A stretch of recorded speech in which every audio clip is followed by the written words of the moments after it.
Hi friends, welcome back to Mahabharata series episode number 99. ఇప్పటి వరకు జరిగిన కథ ఏంటంటే, పాండవులు విరాట్ నగరంలో వివిధ వృత్తులలో వివిధ పేర్లతో విరాట్ రాజు కొలువులో ఉన్నారు.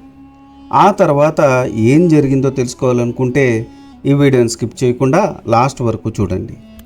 ధర్మరాజు విరాట్ రాజు కొలువులో ధర్మ ప్రసంగాలతో జ్యోత క్రీడలతో కాలం గడుపుతూ అందులో గెలిచిన ధనమును తమ్ముళ్ళకి ఇస్తూ కాలం గడుపుతున్నాడు. భీముడు వలుని పేరుతో వంటలవాడిగా విరాట్కి రుచికరమైన వంటలు చేయుచు మిగిలిన ఆహార పదార్థాలను తమ్ముళ్ళకి ఇస్తూ కాలం గడుపుతున్నాడు. అర్జునుడు తన సంగీత సాహిత్య ప్రసంగములతో వచ్చిన బహుమతులను ధనమును తమ్ముళ్ళకి ఇస్తున్నాడు. నకులుడు సహదేవులు తమ తమ విధి నిర్వహణలో తాము ఆర్జించిన ధనమును తమ్ముళ్ళకి ఇస్తున్నారు. అందరూ ద్రౌపదిని కంటికి రెప్పవలే కాపాడుకుంటూ ఆ విధంగా 4 నెలలు గడిపారు.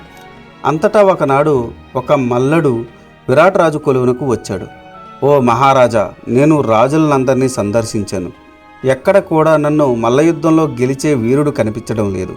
అందుకే మీ వద్దకు వచ్చాను అని పలికాడు.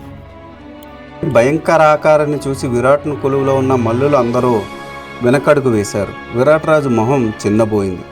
అప్పుడు ధర్మరాజు విరాట్ను చూసి, మహారాజా, ఇదివరకు నేను ధర్మరాజు కొలువులో పనిచేసేటప్పుడు ఒక మల్ల యోధుని చూశాను. అతడు ఇప్పుడు తమరి కొలువులో వంటవాడిగా ఉన్నాడు. అతడు ఎందరినో మల్లయుద్ధంలో ఓడించాడు అని చెప్పి ఊరుకున్నాడు. విరాటరాజు వెంటనే వల్లుడిని పిలిపించాడు. వల్లుడు రాగానే, నీవు అతనితో మల్లయుద్ధంలోకి సిద్ధము కమ్ము అని ఆజ్ఞాపించాడు. అప్పుడు భీముడు అన్నగారి వైపు చూశాడు. ధర్మరాజు అనుజ్ఞ ఇస్తున్నట్టు కనుసైగ చేశాడు. మహారాజా, నేను ధర్మరాజు గాని కొలువులో ఉన్నప్పుడు ఎంతోమంది మల్లయోధులతో పోరి ఆయనకు వినోదము కలిగించాను. అతనితో కూడా పోరి మీకు వినోదము కలిగిస్తాను అని అన్నాడు. వలుని వేషంలో ఉన్న భీముడు మల్లయోధునితో మల్లయుద్ధం మొదలుపెట్టాడు. భీముడు ఉత్సాహంతో గర్జించాడు, తొడలు కొట్టాడు. ఇరువురు ఒకరినొకరు చూసుకున్నారు. కిందకి వంగి మట్టిని నుదుట ధరించారు. ఒంటికంతా మట్టి పూసుకున్నాడు.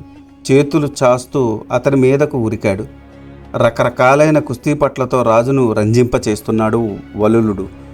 ఆఖరణ మల్లుని పట్టుకొని ముక్కు మీద గుద్ది అవతలకు విసిరివేశాడు. ఆ విధంగా వలులుడు మల్లుడిని ఓడించాడు.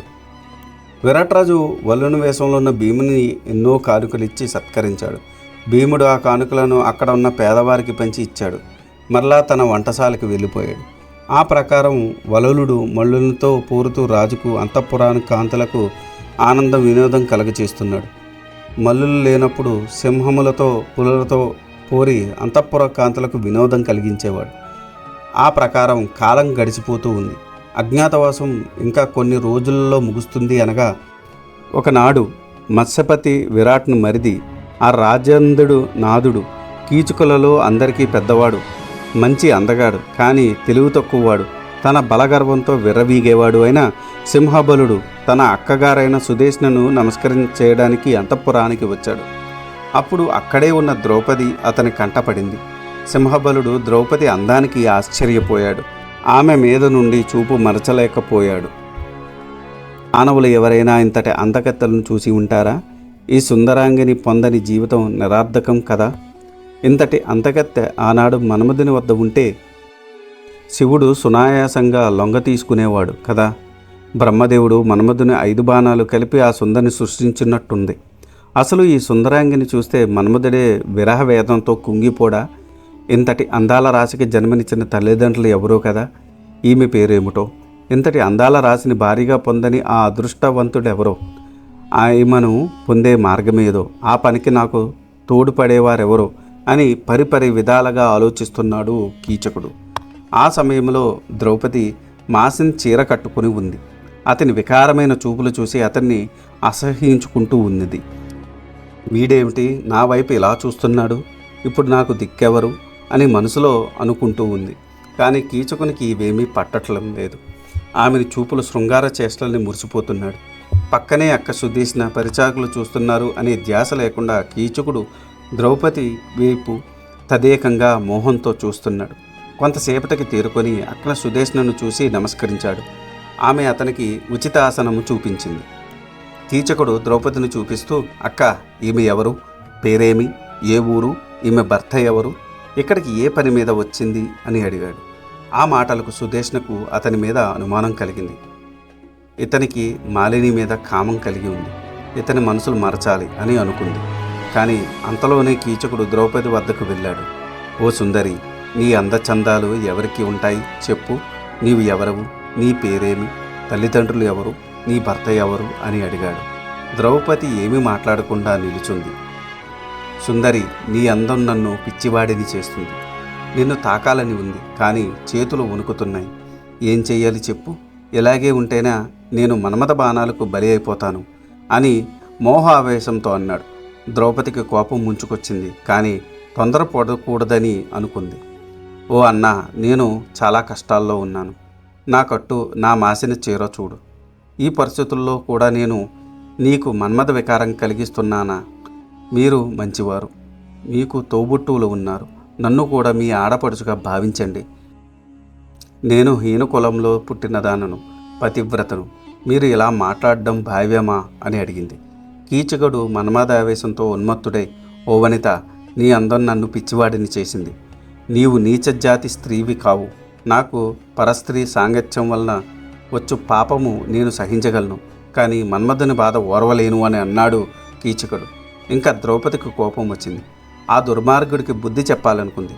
ఓరి కీచక, 5 గంధర్వులు నా భర్తలు, వారు నిన్ను హతమారుస్తారు, జాగ్రత్త అని హెచ్చరించింది. ఓ లతాంగి, నీ భర్తలే కాదు, నన్ను ఎదిరించదగల ధీరుడు ఈ భూమి మీద లేదు అన్నాడు కీచకుడు. ఓరి వివేకహీనుడా, పూర్వము రావణాది రాక్షసులు నీ వల్లనే పరస్త్రీని మోహించి పతనం చెందారు తెలియదా అని మరలా హెచ్చరించింది. దుఃఖభారంతో అక్కడి నుండి వెళ్ళిపోయింది. ఇది ఈనాటి వీడియో. ఆ తర్వాత ఏం జరిగిందో తెలుసుకోవాలనుకుంటే మీరు నా నెక్స్ట్ వీడియో కోసం వెయిట్ చేయాల్సిందే. దానికన్నా ముందు నాదొక చిన్న రిక్వెస్ట్. నేను చేసే ఈ మహాభారత సిరీస్ వ్యాస భారతం నుండి కవిత్రయం అంటే నన్నయ్య గారు, తిక్కన గారు, ఎర్రాప్రగడ గారు తెలుగులోకి అనువదించారు. అదే ఈ మహాభారతాన్ని నేను మీకు యథాతథంగా అందించాలనే సదుద్దేశంతో ఈ వీడియోలు చేస్తున్నాను.